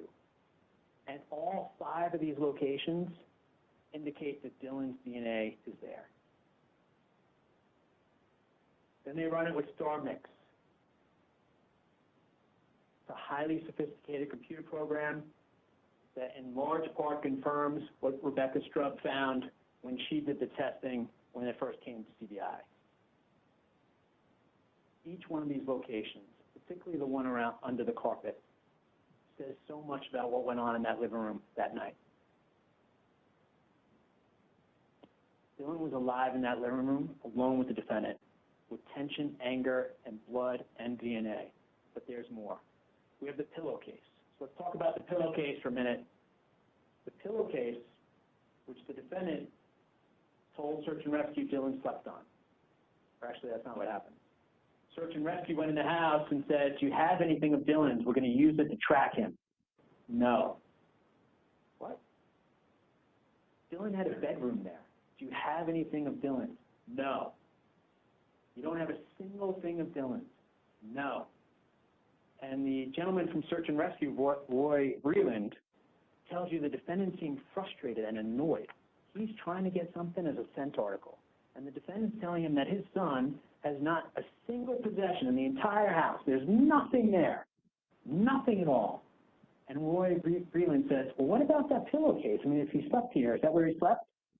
And the defendant finally says, oh, yeah, you could take the pillowcase. The pillowcase that doesn't work. It doesn't work at all with the human remains dog or the tracking dog. That is further evidence, ladies and gentlemen, the defendant is trying to avoid Dylan being found and avoid responsibility for it. But there's more. We have the human remain detection canine hitting on several locations. Molly is a certified dog, and she has a proven track record. She's been in houses where she found nothing at all, and she's been in houses and cars and places where she has found human remains. She's only had 2 false hits in her entire career working. She and her trainer have been together for years. This is the work they specialize in. And Molly hits on several locations. So you're asked by the defense to consider how long can a trained and certified canine detect human remains. And you may recall the defense called Dr. Ha to the stand and asked Dr. Ha, how long does the odor remain after someone's been killed and their body's there? And Dr. Ha said 24 to 48 hours. That's it. And he was asked on cross-examination, can you point to one study, one piece of scientific literature, anything at all to support that? No, it's just what I think. And how many searches have you been on with human remain dogs? I watched one years ago in Seattle. That's it. You can't rely on that testimony. We have Molly and the trainer who've been together and doing this kind of work for years.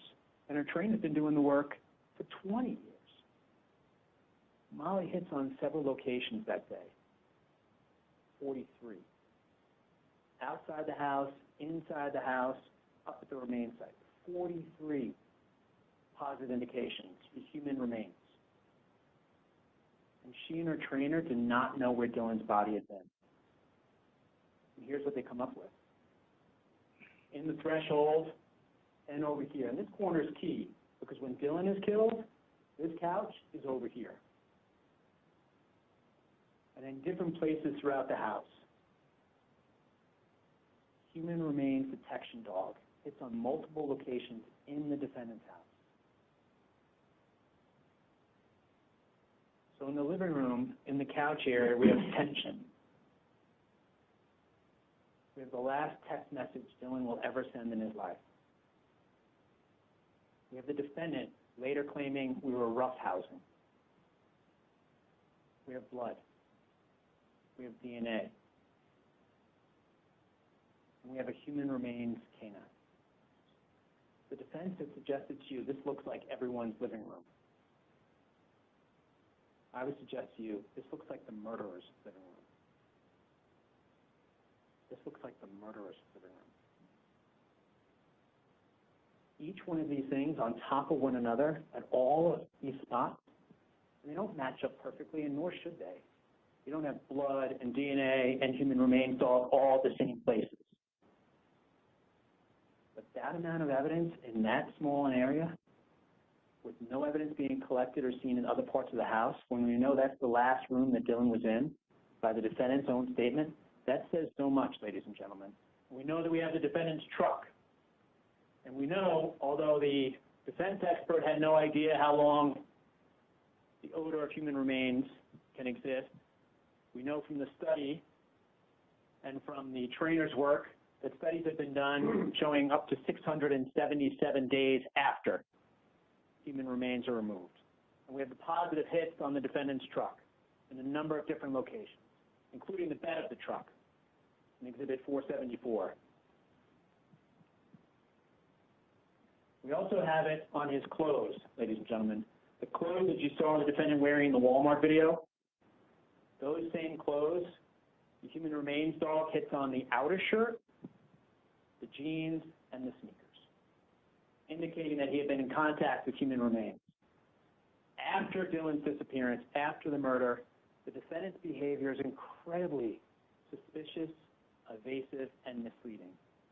And the only logical, reasonable reason for this is because he's the murderer. During jury selection, one of you said actions speak louder than words. Do you remember that? Actions speak louder than words. And that is certainly true. So let's talk about the defendant's behavior after Dylan goes missing, because that says so much about what he did that night and what he's going to do to try to cover it up and keep you from reaching the right verdict in the case. He goes to his workplace and his attorney's office, even though neither is set for a particular time for him. And you can see that in his phone records, he calls the attorney twice before he goes to her office. And you can infer that he did not have a set appointment with her for a particular time. If you're trying to get yourself an alibi or do a cover-up, going to work and your attorney are two good steps to take. But the fact that he didn't have set times for either says so much. And when he shows up, he looks incredibly haggard, tired, talking to Sean Boris at United Pipeline. And Richard Swayze says the defendant appeared more sober than usual. He still remembers that moment because it was so unusual. The defendant appeared more sober, and for the first time ever, and they've been working together for a long time, the defendant stands there talking to Mr. Swayze when Mr. Swayze is trying to work. He talks to him for an hour and just goes on and on and on. They don't have any personal relationship. And here's a key part, ladies and gentlemen. The defendant tells the FBI that he left Dylan to sleep in, and that Dylan and he had a plan for the defendant to go back at 11 or 11:30 and now take him to Ryan Nava's house. That's their new plan, according to the defendant. He's going to come back at 11 or 11:30. But he's texting and calling Dylan during that time. even though he told his son, you can sleep in and I'll come back at 11 or 11:30. This is how he's trying to create a cover story, ladies and gentlemen, and it will soon fall apart. But this is his attempt to try to cover his tracks. The attorney, the workplace, neither of which he had a set time, and then these calls and texts to Dylan. Then he leaves Durango after running his errands to go pick up Dylan for that fictional 11 o'clock, 11:30 pickup time. He tells Agent Grusing that he comes home through Bayfield in case he sees Dylan there. Now, Agent Grusing's from out of town. He had rolled down from Denver with the FBI team to help in locating Dylan. So he doesn't know what you know, which is that Bayfield is 21 miles from the house. If Agent Grusing knew it at the time, he would have said, what are you talking about?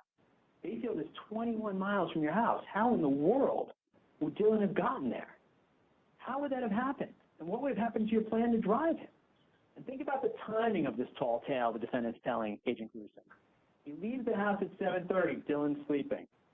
It would take more than 4 hours to walk to Bayfield. So he tells Agent Grusing, I'm out looking for him already. It's 11 or 11:30, but I'm already on the search because I'm a caring dad. This is not the story of a caring dad. This is the story of a man who's going to try to cover his tracks so he won't be held responsible. Then he gets home and he finds Dylan's missing, and he reports it immediately. That's what you were told in the opening statement by the defendant. He reports it immediately. That's actually not true. The defendant says to Agent Grusing, he came home and Dylan is gone. And the TV is still on to Nickelodeon. And perhaps years earlier, Dylan watched Nickelodeon. Perhaps that's what he watched when the defendant had fond memories of their relationship from back in the day. But this is a kid who's texting with the N-word, and it's not Nickelodeon.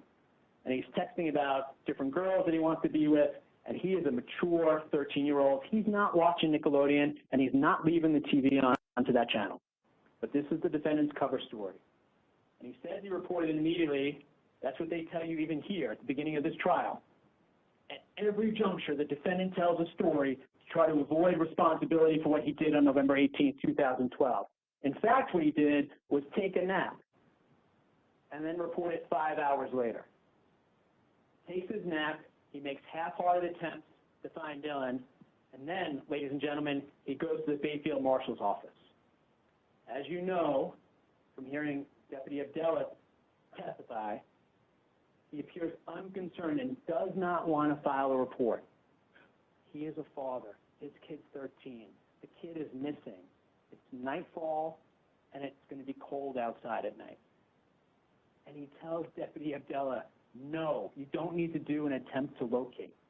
He has no idea, or actually, he knows exactly where his son is. And that's why he tells Deputy Abdella, don't bother, you don't need to do the attempt to locate. And he declines that. And Abdella says, you know what, you should call the mom or text the mom and see. And that's where we get the text messages between the murderer and the victim's mom, back and forth, where the victim's mom is saying, you seem so unconcerned. What are you doing right now? Why are you not anxious or upset? The reason he's not anxious or upset, and Elaine Hall knows this guy. She knows him. And she's saying, why are you not anxious? Why are you not upset? Why are you not freaked out? And he's saying, don't freak out. And she knows something is wrong. Something has happened. And if you line them up side by side and compare how the two act, you see how a concerned, loving parent acts and how the murderer who knows exactly where the body is acts. Because Elaine Hall calls everybody and throws them in a car and starts to roll. And she calls the sheriff's office. And she's the one who gets the alert put out from law enforcement by calling the sheriff's office. We know the defendant is hiding something.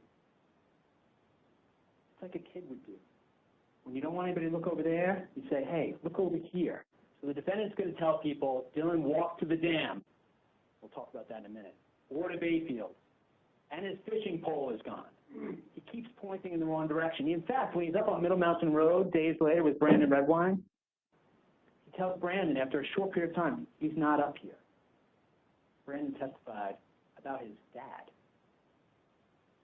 That's when I realized he had done something. That's when I realized he knew something.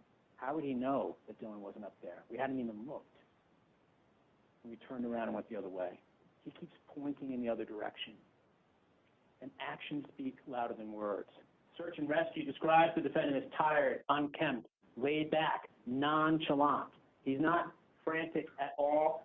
He also doesn't help on November 19th when search and rescue is out there. Think about that, ladies and gentlemen. He doesn't help look for his son. He turns off the lights, including the outdoor light, and the significance of that is that the night before, at 2 o'clock in the morning, that light is on. At 2 o'clock in the morning, the neighbor sees the light on outside. The next night, when his son is missing, he turns off the outside light because no one needs to find their way home. He knows where Dylan is because he knows exactly what he did to Dylan. So he's the one person in the world who's not surprised or shocked or out searching in a state of panic. The defendant sleeps the full night on November 19th because he's exhausted. He was up late the night before. So there's no calls, no text, and no search. We have Roy Breland from Search and Rescue, who volunteers 20 days of his time. As a volunteer, 20 days of his time over the next month. This guy doesn't give it 20 minutes. And he wants you to believe that he thought his son was missing. Everyone else in the world is in a state of panic that night. It is dark, it is November, and Dylan is gone. Everyone is up, everyone is anxious, everyone is searching except for the murderer. He is home asleep, lights off. Think about a member of the family missing, just gone. And a family member going to sleep and turning off all the lights, including the outside lights, while Search and Rescue is still outside looking for him, ladies and gentlemen. Search and Rescue is still out there. And then we have Elaine. She's driving from the Springs down to Durango. November 19th. It's 4:59. And she starts calling Dylan. These are all calls from Elaine Hall to Dylan. 4:59, 5:08, 5:30, 5:56, 6:12. It goes on and on. 8:37, 8:40, 8:40 again, 8:49, 9:23. He's asleep. 9:52, 9:52. After midnight. 11:31, after midnight, 1:55 in the morning, 2:35 in the morning. They're at the Bayfield Marshal's office that night, along with law enforcement, because everyone's in a state of panic because no one, except for this guy, knows where Dylan is. The things he does after tell us so much about what he did on the night of November 18th, 2012. Because the next morning, it goes on.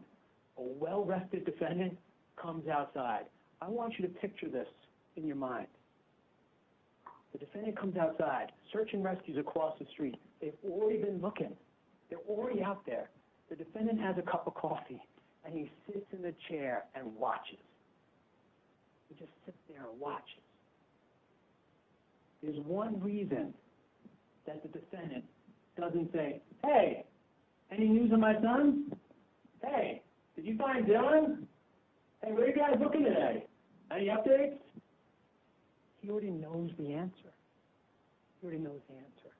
There's no other logical reason that you sit down and have a cup of coffee when everyone in the world, including Search and Rescue volunteers across the street from your house, are looking for Dylan. He sits down and has a cup of coffee. Let that image stay with you as you go back to deliberate, because it's completely consistent with the defendant knowing what he did to Dylan and knowing where Dylan was, and inconsistent with anything else in the world. The defendant deliberately and repeatedly misdirects investigators.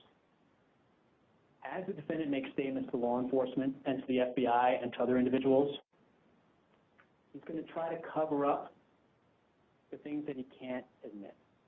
But if you look closely, you'll see even the truth in those details. It's no coincidence that Dylan's last text ever is sent around the same time they're roughhousing. And by the way, when you read the defendant's written statement, his full written statement, the defendant says, "We started roughhousing and tension started to subside." Does that sound normal to you? We started wrestling and then the tension got better? But the defendant says that's happening right around the time Dylan sends his last text ever. They're having physical contact. Dylan Stone goes dead right around the same time the defendant claims he went to bed. These are not coincidences, ladies and gentlemen. The defendant's trying to shroud the truth from you because he doesn't want to be held responsible. Dylan walked, according to the defendant. He tells Roy Breland he walked to the dam. That's 9 miles. He says he walked to Ryan's house, 21 miles away. At the start of this trial, in his opening statement to you, the defendant said Ryan Nava lived right down the road. True, but it was 21 miles down the road. And Dylan may have walked there. That's a 42-mile round-trip walk that the defendant, in his opening statement, said to you was a possibility. Dylan went fishing. We've heard a lot about that. The defendant tells Agent Grusing, I looked for the fishing pole, this 6-foot fishing pole, for 1 hour. I looked in all the logical places. Anywhere where it would be kept, I looked, the fishing pole is gone. He tells everyone the fishing pole is missing.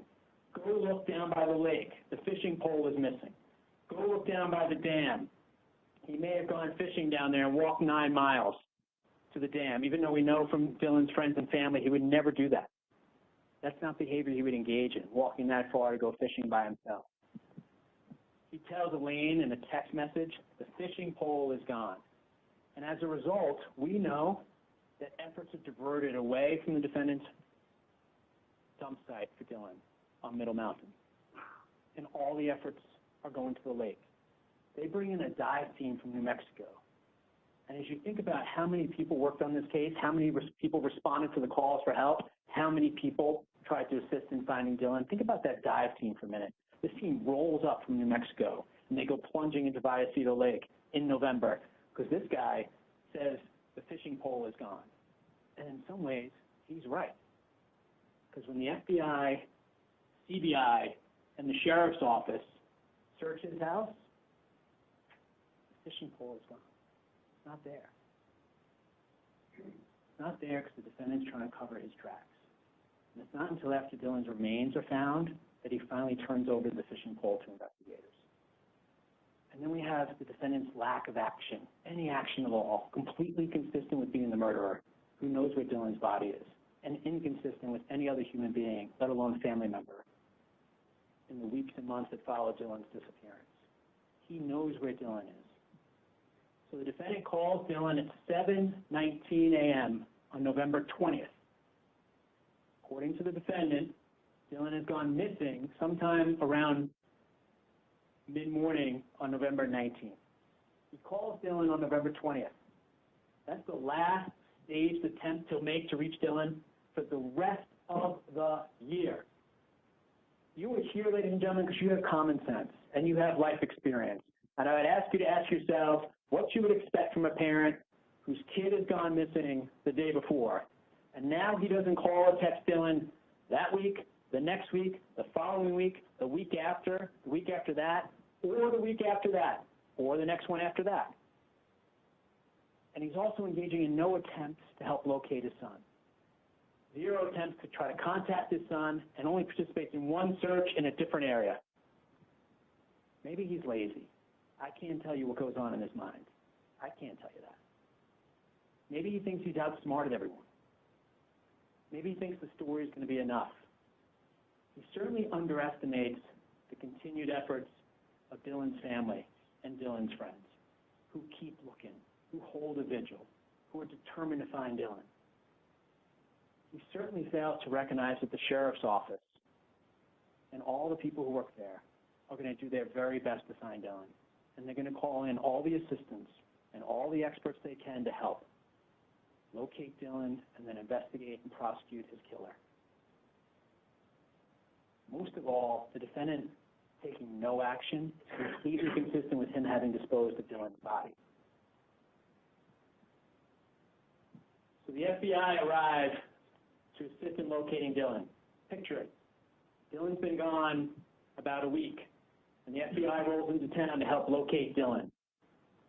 If you're a family member and the FBI shows up at your house, or shows up at your house, and your kid's missing, you're in one of 2 camps. You're either in the, thank God the FBI is here, or you're in the, oh God, the FBI is here. The second camp is you are the murderer. The first camp is you are a parent who's hyper-concerned, who's doing everything he or she can to find your son. And is just glad that the reinforcements of the FBI are coming in, including Agent Grusing, who gets the written statement from the defendant on November 26th in his own words. You can read it. It says, tell me every detail, no matter how small. This is about the disappearance of his son. It talks about the roughhousing and the tension starting to subside. No mention of injuries or blood. Also, no details of how the night ended with Dylan. If someone is missing in an individual's life and they ask you, when you saw them last night, how did it go? You end with the, I said goodnight, I gave him a hug, I gave him a kiss, I gave him a high five, he went to bed, I went to bed. Those details are missing because those details did not happen. And in the written statement, there's no mention of injuries or blood. And then Agent Grusing has a follow-up discussion on November 26th. Defendant talks about the relationship, talks about Dylan being upset, standoffish, being upset about the iTunes card, which we see him looking at in the Walmart video, and repeatedly blaming Elaine, which really strikes Agent Grusing as strange. And the defendant talking about the fact that they'd been on that trip to Chicago and he'd gone on Dylan's phone without Dylan's permission and had seen what Dylan was sending. Remember those text messages that Dylan sent to Corey saying, send me the poop pics over and over and over and over and over again? The defendant in that interview on November 26th says, I tackled Dylan onto the couch. 13-year-old boy who wants nothing to do with his father. Tackled him onto the couch. And Agent Grusing, because this is what the FBI does, and they're the best of the best, said, any blood, any injuries at all? No. Nothing at all. Defendant says he either went fishing or he ran away because of Elaine. November 27th, Agent Grusing is back. So he has follow-up questions. The defendant answers. He's holding a pillow. He appears like he was either intoxicated or sad. And the defendant tells the whole story yet again. It's basically the same, including no blood and no injuries. November 28th, after law enforcement briefs together, and they realize we have inconsistent statements, there's concerning actions and inactions by the defendant, and given the defendant's behavior and what they've learned from Elaine and Corey and others about the incredibly toxic relationship with the defendant, and the fact that Dylan did not want to go but only went because a judge made him. They go back on November 27th, and they ask on November 27th, can you come down on November 28th, we want to talk to you. And the defendant's a no-call, no-show. So the FBI works with the Lahaina County Sheriff's Office, and they get a court-approved search warrant. And on November 29th, they go. And Agent Grusing intentionally sets up outside the FBI evidence recovery team truck and says to the defendant, the truck is from the evidence recovery team. They do an extremely thorough search. They're going to search the whole house. And for the first time in 10 days, to anybody, the defendant blurts out, you know what? Dylan was bleeding from a cold sore. It was just dripping blood onto the floor. They spent 5 hours together. The fact that that detail had never been shared tells you everything you need to know about the defendant's guilt. And what happens next confirms it. Because Agent Grusing says, well, you know what? I'll be able to confirm whether he was dripping blood from a cold sore by talking to the flight attendants or talking to his family or getting a picture like this one or the other ones you've seen. And the defendant realizes that that story is not going to work. So for the first time ever, he says he hurt his lip on a Nerf football. You've seen the Nerf football. You felt it as it went around. I watched you squeeze it. And you sat in that living room across the hallway because we wanted to show you there's no way a Nerf football can be thrown at that distance and crack open someone's mouth. There's also no way this story makes sense. And the defendant's telling it for the first time because the evidence recovery team has arrived. And they are, in fact, about to find blood in the defendant's living room. The defendant goes on to say, Dylan spit blood on the floor. They drive to the FBI office for a longer discussion, and he tells Agent Grusing about what was going on during that day. He also gives a really interesting fact for you to consider as we think about what happened to Dylan's belongings, which is, I took his black shirts and shoved them back into his backpack and zipped it shut and said, I'm not your mother. His son had just arrived for a 1-week stay. The house is not that clean.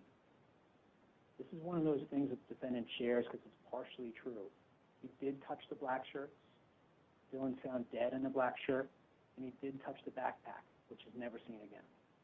But it's certainly not because he's just getting tidy. And even then he says, I'm not your mother. That story is not true. The defendant argues a whole lot of things here at trial, ladies and gentlemen, but I would ask you to keep in mind what he told Agent Grusing on November 29th, 2012. What he tells you through Agent Grusing is there's a less than a 5% chance Dylan's run away. He was not kidnapped. This is the defendant, given where he lives. Possibly an animal attack? Asked Agent Grusing. What about a bear?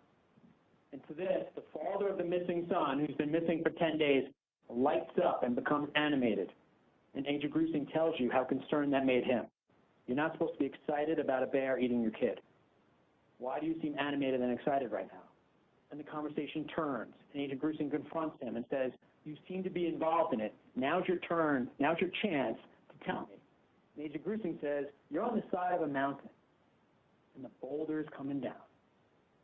You can either get out of the way, or you can just let it roll down upon you. That's my way of saying justice is going to come. Think about a parent who is not the murderer, who hears this from the FBI. If you're the murderer, you react exactly like this guy did. He slumps his shoulders, he goes down, and he says, I have to start thinking of myself. And that's the end of the interview right there. Mr. Dougherty, you have slightly less than an hour. Thank you, Your Honor. The defendant dropped Dylan's body over a trail, so he knows exactly where Dylan is, and this is why he's telling Agent Grusing these falsehoods. The defendant disposing of the body, he did that to try to cover his tracks. He did that to try to destroy the evidence. He did that to make sure, or to try to make sure, that justice would never come down. But it's coming, because the body is ultimately found. And the body reveals to you that it's a murder. And the fact that the defendant disposed of his son's body the way he did reveals that it's not an accident, what happened in the house on November 18, 2012. Certainly not an accident. And the body itself, as it was recovered when it was, reveals blunt force trauma to Dylan's skull, Dylan's head, and sharp force injuries to the right zygomatic arch of his skull. And by getting rid of the body, the defendant was able to tell people Dylan just simply disappeared. He went fishing, he went for a walk, something must have happened, maybe it was an animal. He's ready to rattle off any option. And it's because of what the defendant did to his son. It's because the defendant left Dylan's body out there that Dylan is eaten by scavengers. He's eaten by animals. And his remains are spread out all over the place. And his family is left with so little of Dylan. But enough that the experts that you can rely upon were able to determine this is a homicide. And the injury was not just one place, but 2 places. And everything the defendant does after is consistent with murder in the 2nd degree. The defendant knowingly killed Dylan Redwine. He's guilty of child abuse resulting in death. And we talked in jury selection about what it means to act knowingly. We talked about the difference between a husband-wife altercation where one of them waits for the other to come home and has a handgun. Do you remember this? Handgun and shoots the person on purpose. That's intentionally. It's murder in the 1st degree. Murder in the 2nd degree, when you act knowingly, is you're having the discussion in the kitchen, as we described in jury selection, and one party becomes upset and hits the other in the head during the argument with a frying pan. Knowingly. That's what we have here.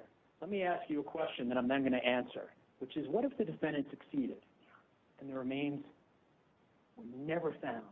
What if Dylan's body was never found? He almost got away with it. he almost succeeded in making sure that the remains were never found.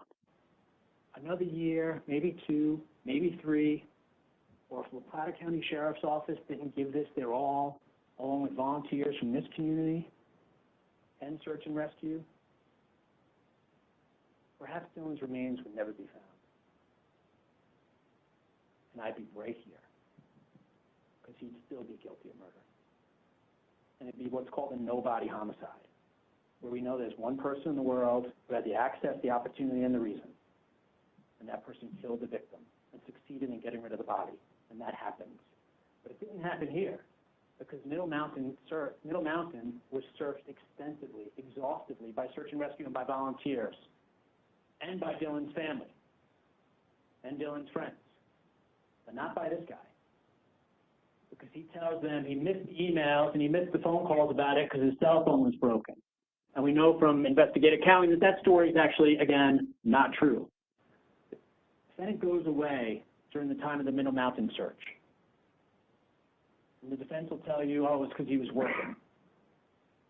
But then ask yourself, well, why doesn't he call once between June 21st and June 25th to ask for an update on the search? And on June 27th, he's told his son's remains have been found.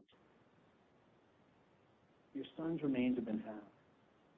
And later the same day, he's on the phone with Brandon, his son, who for a long time had no contact except a court order that forced Brandon to be with him on one occasion, who suspected him of being involved in Dylan's death. And he tells Brandon, without the skull, they're not going to be able to figure out if it's blunt force trauma or not. His son had just been found that day, and that's his reaction. He cries when he's with law enforcement for a few seconds. But he's on the phone with Brandon later saying, without the skull, they can't prove blunt force trauma. And Brandon says, what's she talking about? And contacts law enforcement that same day. It's his son. Think about how well Brandon Redwine knows this guy. And he knows based on that, I need to contact law enforcement.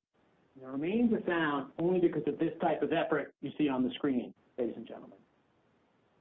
Climbing up the steep slope to the trail used by the defendant to dump Dylan's body. Hand over hand, climbing through there, doing this grid search. And as a result of that kind of effort, they find the first primary remain site, which is 8.6 miles from Mark's house. And then they find the cranium later when the Fosters are hiking. I'll talk about that in a minute. But when you look at this map, and you look at the fact that Mark was at the end of this dead end, the remains are in the first place you would leave them if you're Mark Redwine, and the last place in the world anybody else would have a reason to be. They're close to his house. And it's called the primary remain site. And it's a classic dump site. And that's the words of Dr. France, who took the stand and testified before you. And she's an expert in this, and this is what she does in her work with necrosearch. They go out and they look for bodies. But we actually, before I talk about Dr. France, we have 2 people who know the subject matter really well. We have 2 people who know the subject matter about where the defendant would leave Dylan's body after killing Dylan on November 18, 2012. One of them knows the subject very well. That's Betsy Horvath, the defendant's ex-wife, who calls law enforcement unprompted, just a few days after Dylan's disappearance, and says, based on what the defendant has told me in the past, I think he would take Dylan's body and dump it in the mountains and not make any effort to bury the body. This is in November of 2012. It's months before the remains are found. And a woman who knew the defendant better than most people, his ex-wife, is calling law enforcement to say, check the mountains and I bet you didn't bury the body. And then we have Dr. France, who talks about, in a case such as this, the suspect will be familiar with the area. Check. Remains close to a road or a vehicle access point. Check. Footpath downhill from that road. Check. And consider the physical size of the suspect and the victim. And in this case, we know Dylan was much smaller than the defendant. The defendant having the remains found close to his house tell you so much. And the fact that there are 2 different locations tell you even more. The defendant had placed the body in the perfect place in which he had the limited time to do it, when he had that light on at 2 o'clock in the morning. and it's also the last place in the world anyone else would do so. Now, from the very beginning of this trial, and actually from the very beginning of this investigation, the defendant has argued Dylan was not murdered. It is not a murder. Animal attack, something else, but not a murder. Represent our arguments, Judge. Again, the jury will remember with their collective memory what's been argued or opening statements, and they will be able to listen to both sides in their closing arguments. Go ahead, Mr. Dougherty. Thank you, Your Honor. When you showed up for jury selection for this case, you might have thought, they're going to say someone else did. The defendant knows that if it's a murder, there's only one logical person, and it's him. He's the last person to have that contact, access, and reason to kill Dylan. So the defendant will tell you it's Mother Nature, because he knows once you determine it's a murder based on what Dr. Kurtzman said, and what Dr. France testified, and all the evidence in the case, that he's the person who's held responsible for it. That's why he tells you all the injuries are from some other cause, not from a murderer. Because once you see the evidence and hear the testimony that it's a murder, you know it's him. Who had reason to take Dylan's backpack, ID, debit card, iPod, and phone? Let's start with the backpack. If Dylan were actually going fishing, he would have left his backpack at home. If you're hanging out with his friends, backpack at home. He had no reason to take the backpack with him. The defendant's story is he was supposed to be coming back to pick up Dylan at 11 or 11:30. The defendant admits having contact with the backpack, pushing the shirts into the backpack, and that's no coincidence, ladies and gentlemen. The backpack disappears forever. So does the cell phone. There's no animal or stranger or Mother Nature who's going to take the backpack and cell phone of Dylan Redwine. The only person, the only creature in the entire world to do it is the defendant. Because he wants to make it difficult for law enforcement to identify Dylan, and also to make sure that it can't be traced back to him. So he takes Dylan's phone, he takes his iPod. In a lot of ways, when he took those things, he cut Dylan's life and lifeline. And in fact, speaking of cuts, I'd ask you to remember the defendant's expert who said Dylan's headphones, Exhibit 320, appear to be cut. Or perhaps by a claw. And you can look yourself at 320. And this was the defendant's expert. Dylan's debit card. Let's talk about this briefly. We know Dylan has a debit card. It's the only debit card, and it has its name on it. And there's a balance of $2,000.06 in the account. And we see the text messages between Dylan and the defendant saying, can you send me the PIN number, please? Because the PIN number was sent separately to the defendant's house. And Dylan texts him on those dates you see on the screen, the 3rd and the 4th and the 16th of September, and Dylan's trying to access the bank account. Dylan has the bank card on him. He has the debit card. It's in his possession. On November 18th, he arrives. He spends a very limited amount of time with the defendant. And when the defendant tells the stories about what happens between he and Dylan, he never once mentions the debit card. And yet, when a warrant is issued later, it's found that the defendant's in possession of Dylan's bank card. This is the same guy who told search and rescue, I don't have a single possession. I don't have anything at all. And in fact, while his son was still missing, the defendant transfers $2,000 out of Dylan's personal account. His son is missing, and he's taking his son's money out of his account. His son won't be able to access it then or ever. But the defendant does because he knows Dylan will never have a need or the ability to access it again because Dylan's dead. But when you go back to deliberate, ask yourself, how did the defendant end up with Dylan's debit card? And the answer, ladies and gentlemen, is he took all the possessions and got rid of everything that could tie Dylan to him, tie the body to him, except the debit card, because the debit card could potentially have value for him. And he was able to transfer that money by going to the bank. But he took all the money out of his son's account, $2,000. He left 6 cents in his son's account when he thought his son was missing. And then we have the partial criminal. You heard the testimony from Dr. Kurtzman and Dr. France about the sharp cuts to the right zygomatic arch and the blunt force trauma to the front of the head. And it's the very reason the defendant wanted to hide this part of Dylan's body. He didn't want anybody to find it. He didn't want it to be seen. But it was found in enough time for the experts to figure out what happened.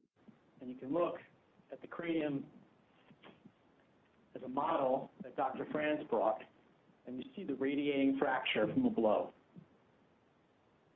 And you heard Dr. Kurtzman talk about how there's a fracture to one's face that could cause a radiating fracture up into the head if someone is slammed into something forcefully, like a coffee table, or something is slammed against their head forcefully. And it's called homicide. We have it here on the day it was found by the Fosters and law enforcement in 2015. And you see the result of the blunt force trauma, the fracture of the skull. And then the cuts. The defense expert, Eric Smith, told you these cuts seem to him, in his expert opinion, to be the result of slicing, cutting action. You see it there as well. This defendant is guilty, ladies and gentlemen. He is guilty of murder in the second degree and child abuse resulting in death. He was the last person seen with Dylan. When Dylan goes completely dark and is never heard from again, he's in a living room with this guy. He's angry and upset and rageful. Dylan's blood is in his living room. He has the smell of a dead body in the same room, on his clothes, and in his truck. And he has Dylan's debit card. His changing stories and behavior are incredibly suspicious and evasive until you realize it's completely consistent with a murderer.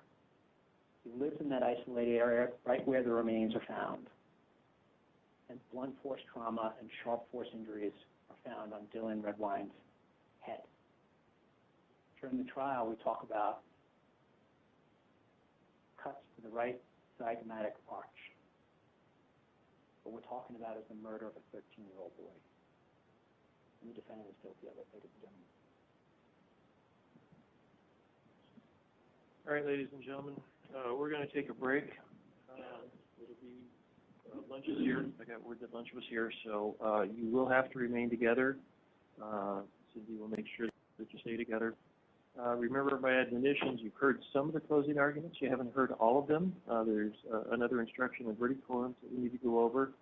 So it's too early for you guys to start talking about this case and making any decisions on the case. You do not discuss this case amongst yourselves or anyone else. Don't talk with any witnesses for the defendant. Don't gather any information on your own. We will start up again at 12:20. And with that, we'll be in recess. Everybody rise for the jury.